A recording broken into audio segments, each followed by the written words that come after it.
Ողջույն, Փակ TV եթերում լուրերի ժամն է։ Մեր հեռուստադիտողի համար առանձնացրել ենք օրվա թոփ թեմաները։ Հայաստանում Ռուսաստանի դեսպան Սերգեյ Կոպիրկինը հարցազրույց է տվել Սյունյաց երկիր թերթին, որտեղ խոսել է ռուս-հայկական հարաբերությունների եւ Հարավային Կովկասում ստեղծված իրավիճակի մասին։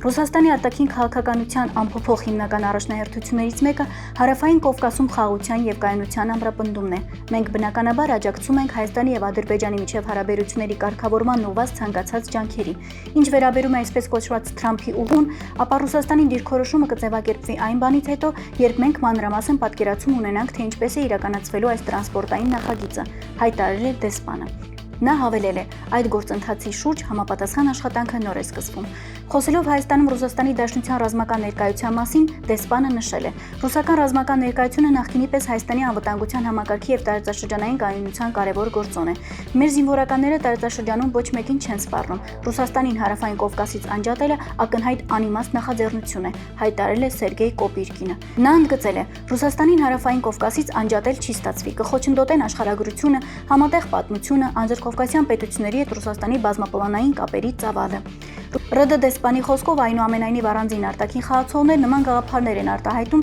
մերկացնելով սեփական նկրտումներն ու տարածաշրջանային իրողությունների շուրջ թույլ ընկալումը։ Խոշոր հրդեհ է բռնկվել Պուշկինի փողոցի շենքերից մեկում։ Սկզբում դեպքի վայր է մեկնել 2 մարտական հաշվարկ, այնուհետև դրանց թիվը մեծացել է, վերածվելով 6 մարտական հաշվարկի։ Հայտարարվել է հրդեհի բարդության թիվ 2 կանչ։ Հրդեհը մեկուսացվել է ուշ երեկոյան։ Փակ TV ներկայացնում է հրդեհի կադրերը։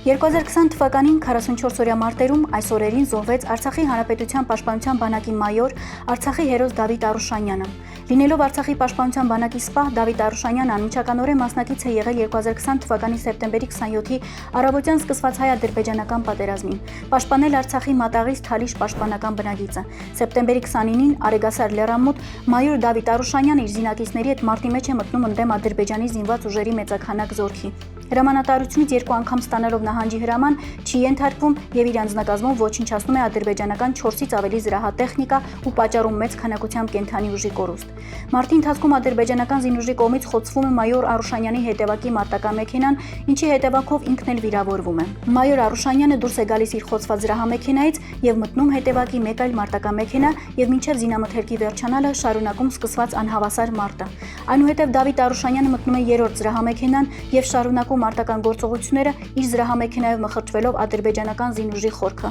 Մայոր Արուշանյանը զոհվում է իր վարած հետևակի մարտական մեքենայով ադրբեջանական զրահապատ մեքենայի մեջ մխրճվելով եւ այն պայթեցնելով։ Դավիթ Արուշանյանի հետ միասին մարտնչում էին Հովիկ Ասատրյանը, Արեն Չոբանյանը։ Նրանց գործողությունների շնորհիվ ադրբեջանական զինված ուժերի մեծաթիվ ստորաբաժանումների առաջ խաղացումը կանգնեցվում է։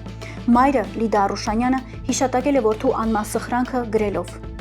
5 տարի առաջ այսօրը զոհվեց որդիս, Մինուճարս, անմահացավ առանց վարանելու, այդպես էլ չնահանջելով ու չփախչելով, ետ քայլ չանելով, որովհետև նահանջի տեղ չկար, որովհետև հետևում Արցախն էր։ Մեր երեխաների կյանքի գնով պահածը շներին բաժին հասավ, շները նվիրեցին շներին, մենք մնացինք մեր ցավի հետ միայնակ, եւ ամեն անգամ այսօրը գալիս է, կարծես վերքից նորից աղ է լցնում։ Լռություն ու դատարկություն է շուրջս։ Մեր զավակների արյան ու կյանքի գնով պահած հողը թղթապանակի պես հանձնում, ընդունում արեցին, իսկ մենք մնացինք սառը շիրմաքարեր համբուրելու ու անպատասխան հարցերի հետ։ Ոչ մի մխիթարանք չկա հայ մոր համար, ով համակերպվել այս անարդարությանը, կամ հայ չի, կամ էլ նորմալ մայր չի եղել։ Դավիթիս անունը ապրում է, ես ապրում եմ նրա վրեժի ծարավով, ու նրա այրամ սրբացած հողն է իմ երդումը։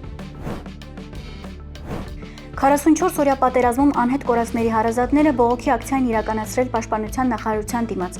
Նրանք պահանջում էին հանդիպում զինված ուժերի գլխավոր շտաբի պետ Էդուարդ Արսիրյանի եւ Արցախի պաշտպանության բանակի նախկին հրամանատար Կամո Վարդանյանի հետ, պատասխանելու իրենց հարցերին։ Նրանց ավելի վաղ վստահեցրել էին՝ կլինի հանդիպում։ Անհետ կորածների հարազատները 5 տարի անց հարցեր ունեն բարձրաստիճան պաշտոնյաներին։ Բոլը արդեն 5 տարի է քաշքշուկի մեջ ենք, տղաս անհետ կորած է, ԳՇՊ-ին ու մյուսներին հարցեր ունենք, նշել է հարազատներից մեկը։ Հարցերը չպարզաբանված մնալուց եւ հանդիպումը չկայանալուց հետո քաշքշուկ սկսվեց Պաշտպանության նախարարության դիմաց ռազմական ոստիկանության աշխատակիցների եւ անհետ կորածների հարազատների միջև։ Բախումներից հետո վատացավ անհետ կորածի հարազատ Արսեն Ղուկասյանի ինքնազգացողությունը։ Նրան ցուցաբերեցին բժշկական օգնություն։ Պաշտպանության նախարարության վարչական շենքի մոտ հավաքված անհետ կորածների ծնողներին հայտնեցին, որ գլխավոր շտաբի պետի, ինչպես նաեւ Արցախի պաշտպանության բանակի նախկին հրամանատար Կամո Վարդանյանի փոխարեն Պաշտպանության նախարարության փոխնախարար Արման Սարգսյանը կընդունի 3 ծնողի հավաքված 30-ի փոխարեն։ 44-օրյա պատերազմում անհետ կորածների հարազատները այդպես էլ չստացան իրենց հարցերի պատասխանները։ Վարչապետ Նիկոլ Փաշինյանը վստահ է, ՔՊ-ն 2026-ին վերընտրվելու է։ Մեծ համոզմունք ունեմ, որ ժողովուրդը մեզ տված մանդատը երկարացնելու է, որովհետև խաղաղության օրակարգի հեղինակը ժողովուրդն է։ Նման հայտարարություն է արել վարչապետ Փաշինյանը։ Նրա խոսքով երրորդ հանրապետությանը հատուկ ռազմահայրենասիրական խորագրով էր մտել քաղաքացիական պայմանագիրը 2021-ի ընտրություններում։ Իսկ արդեն Փաշինյանի հռչակած 4-րդ հանրապետությունում ժողովուրդը ըստ Փաշինյանի այդ տրամաբանությունը փոխել է։ Ընկալման նարատիվի ռազմավարության մեջ փոփոխություն է տեղի ունեցել։ Ժողովրդի առաջ կառավարության ստանձնած մեծագույն պարտավորությունը խաղաղության զարգացման դարաշրջան բացելն է, նշել է Փաշինյանը, հույս հայտնելով ընտրություններում իր թիմի հաղթանակի մասին։ Այսօր այսքանը։ Մնացեք Փակ TV հետ, լուրերի հետքերով։